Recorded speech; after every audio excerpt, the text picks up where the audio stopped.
All right, wide receivers. We got about 10 minutes to go before we hit the questions, guys. Give us a like if you haven't already. If you have already, thanks.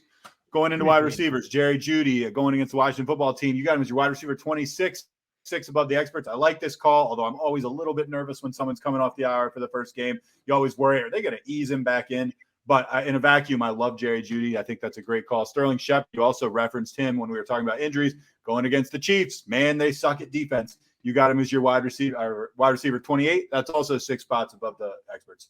Both of these guys should be locked in the lineups, in my opinion. Now, granted, we don't even know that Judy will be activated. Right. But they said he was scary. They said he was healthy last week. They just wanted him to have some more practice time before activating. Well, since then, he's now had 10 days because they were the Thursday night game to get practices in.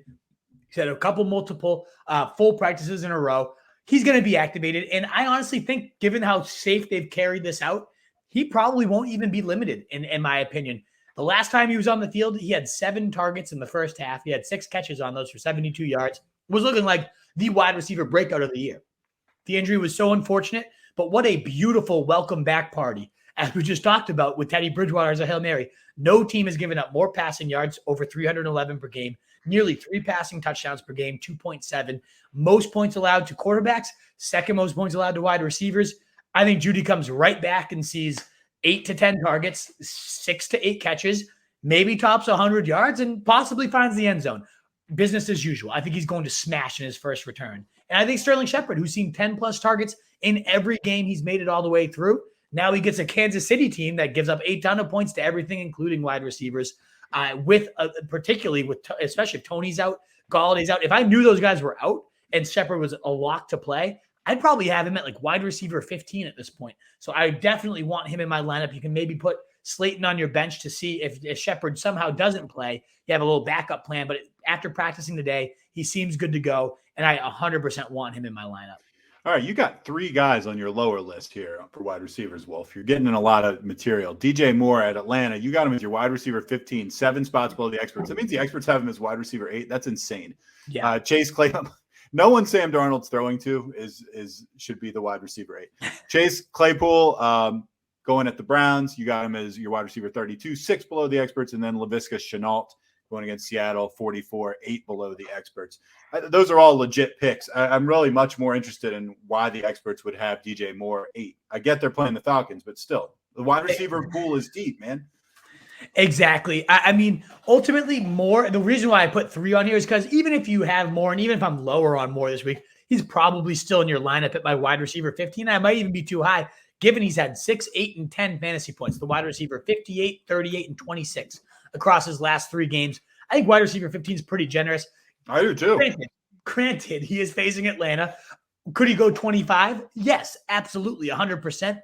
But I am a little bit skeptical of this guy. So I just wanted to, it's like what you're saying. How is this guy wide receiver 8 ahead of some crazy names like wide receiver 8 ahead of DeAndre Hopkins, CeeDee Lamb, Mike Williams, Deontay Johnson, like Chris Godwin? Come on. No way. I would not have DJ Moore above those guys. And then I wanted to put 2 guys that might actually be in consideration for your lineups. That's obviously the point of the segment, to give you some guys to chew on. I mean, Uzuma last week we gave you as your tight end streamer. That worked out. You're welcome. I guess we're at wide receiver, though. We shouldn't be hyping ourselves up for tight ends. But Claypool, I mean, what the hell to make of this guy? The first game Juju gets knocked out, he puts up 130 yards, a TD, 22 fantasy points, the wide receiver 10. Everything should be rolling. Right now he gets Seattle, the 5th most points allowed to receivers, and he has 2 catches for 17 yards. I mean, wide receiver 82. What do we do with that? I don't want him in my lineup. The Cleveland's not a hard matchup. The Browns aren't. But this is so up and down. It is the Deontay Johnson show and then a couple Hail Marys from there. I want to emphasize the fact that Claypool is only a Hail Mary at this point, which it shouldn't be the case with Juju out there. Maybe during the bye week they scheme some volume up for the guy. But I would be approaching him with some pretty significant caution. I have guys like Sterling Shepard, as we talked about, Manny Sanders, who's ranked below him, way ahead of Claypool this week. And then Laviska Shenault, I get starts about him all the time, and I don't get why at this point. I love the player. Yeah, we talked about him in the preseason quite a bit. Love the talent, but he's had above 10 points once this year, 1 out of 6 times. He is only the highest he's finished as wide receiver 23. He's been wide receiver 39, 59, 56, 111, and 51 in his other games. He is not good in terms of this offense, at least. We talked about him in the preseason, and if you recall, he was the guy that I said you were the craziest, like to be as high as you had him. Like he was the one guy where I was just like, I don't understand this ranking from you at all. And I do think you brought him down a little bit after that. I still just never understood like why people liked him so much. I just thought he was going to get that Joker role under Urban Meyer, and he hasn't. In fact, the guy that seems to be sliding into that role, we'll talk about in a second in Hail Marys.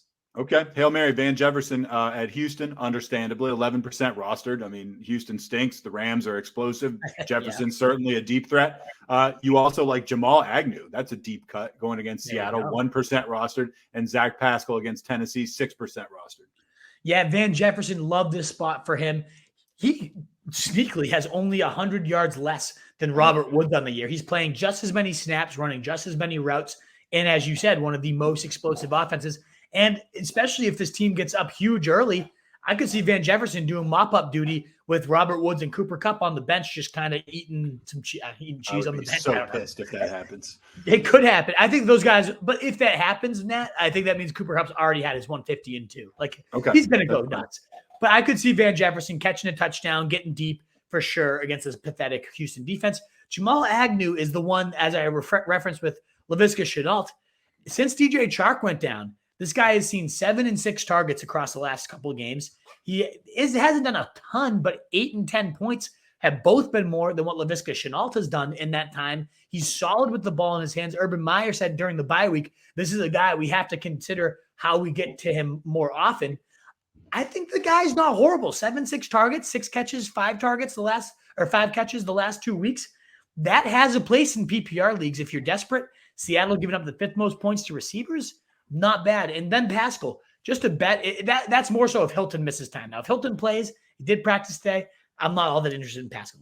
Should he miss the game, number 1 matchup for receivers, Pascal just always pops up for those random 2 touchdown days. If you're desperate, I could see this being one of those if Hilton misses the game. All right, must watch. We actually already talked about most of this stuff. Packers wide receivers tonight, of course. I can't wait to see what happens, if anything. Jerry Jeudy's return and his impact on the receiving core, definitely going to be keeping an eye out for that. And the Giants wide receivers against you have the Chefs, but I'm assuming you're probably talking about the Chiefs. I am. Right. So before we go into tight ends, guys, give us a like if you haven't already. We got maybe a couple more minutes, then we're going to hit the mailbag. Tight ends usually go pretty fast, so smash it if you haven't already. What is up, you fantasy wolf? Thanks so much for tuning in. If you haven't already, share your thoughts in the comments, check out some more videos, and join the newest Wolfpack by subscribing below.